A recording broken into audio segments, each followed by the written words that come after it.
Hi, I'm JD Gunnell, USU Extension gardening expert. Here are February's gardening tips.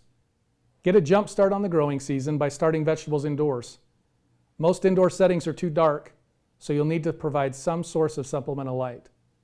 There are specialized grow lights available that have been designed for greenhouses.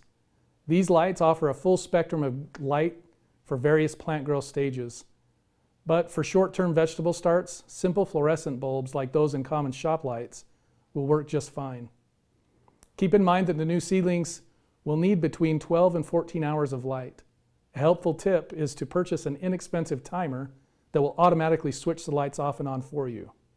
Also, make sure that lights can be adjusted vertically to keep the lights close to the new seedlings, about 2 to 4 inches above them. If the light is too far away, the plants tend to get too tall and leggy and flop over.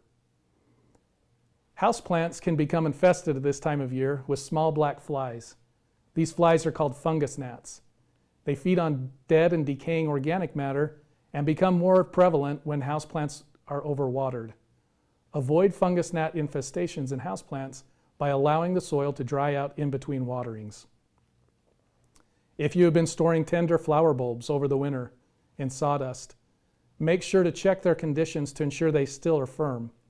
Remove any soft or rotten bulbs. February is also the beginning of the pruning season. Plan on attending a USU Extension sponsored pruning demonstration in your local area to get hands-on experience with how to properly prune your grapes and other fruit crops.